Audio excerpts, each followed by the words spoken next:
Salut à tous, je suis Serge Branco, ancien Lion indomptable, champion olympique.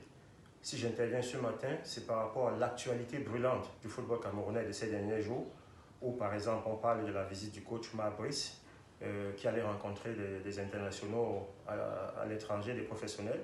On parle de la polémique François Omam-Biyik, Samuel Eto'o. On parle même aussi de la polémique Richard Bona, Samuel Eto'o. Bon, je vais intervenir juste parce que je me sens attaqué, je me sens meurtri et je me sens tellement incompris de ces acteurs du football camerounais qui peuvent aller jusqu'à un certain niveau où tu te demandes, est-ce que c'est encore de la critique sportive, constructive? Est-ce que c'est de la jalousie? Est-ce que c'est de la méchanceté? Est-ce que c'est de l'aigreur?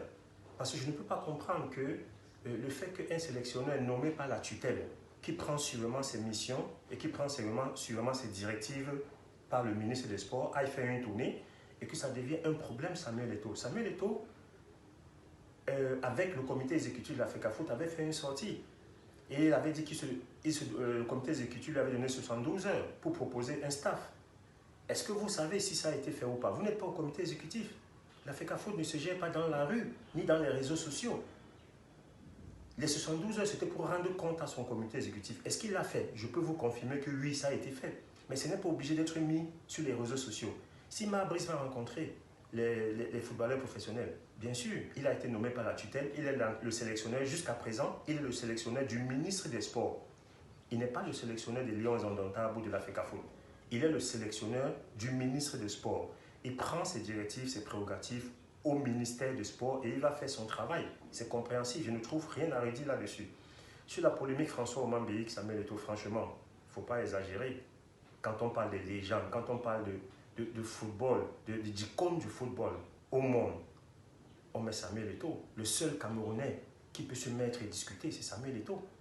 Quand vous allez jusqu'à voir Omam-Biyik, vous ne parlez même pas de son excellence Roger Mila, qui sur la forme peut encore jouer dans la même cour que Samuel Eto'o, même si sur le fond c'est discutable, mais j'accorde que son excellent Roger Mila est la seule légende du football camerounais qui peut être comparée à Samuel Eto'o.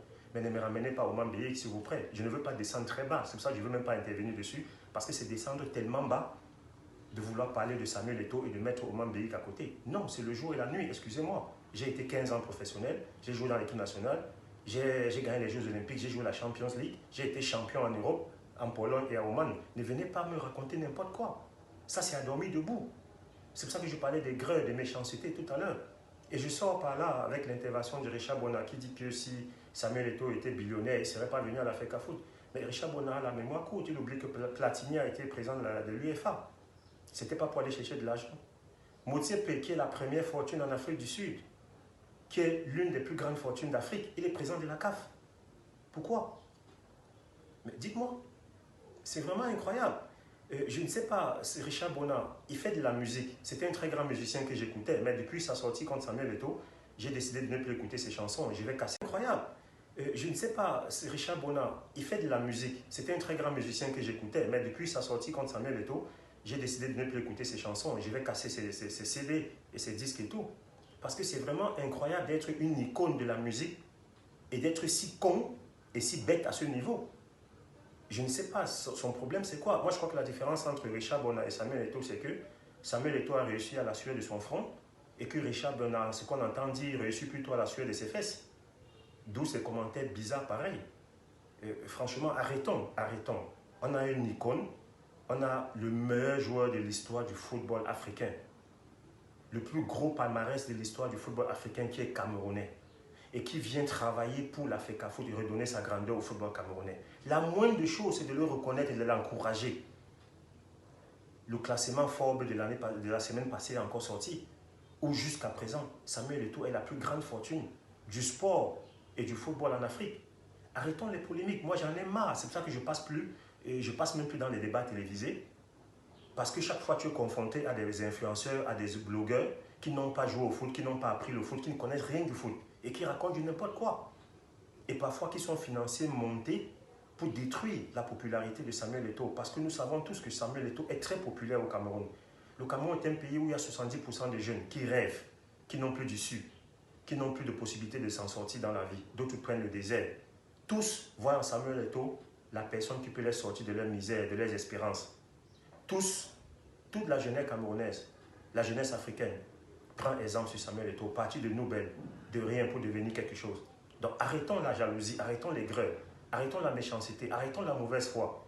Donnons à César ce qui appartient à César. Samuel Eto'o a travaillé dur, c'est un génie, c'est un béni des cieux pour atteindre le niveau qu'il a atteint. Reconnaissons-le et arrêtons de lui mettre des bâtons dans les roues. Les politiciens encore qui ont peur de lui pour l'élection de 2025, qui ont peur que Samuel Eto'o peut être président de la République, je peux comprendre. C'est la politique, ils sont malsains, ils sont malhonnêtes, ils sont méchants. Mais quand même, la population, les sportifs, les acteurs du sport, les stars camerounaises, les vedettes camerounaises, ceux qui ont travaillé dur pour réussir, vous savez c'est quoi le sacrifice qu'il faut pour atteindre le top niveau au monde. Vous ne pouvez pas venir aujourd'hui ramener Samuel Eto'o à Richard Bona, à François Omambéik, à l'agent de l'Africa Foot. Franchement, je suis écœuré. Et j'ai même envie de quitter le football et de partir très loin, d'oublier tout ce qui est football.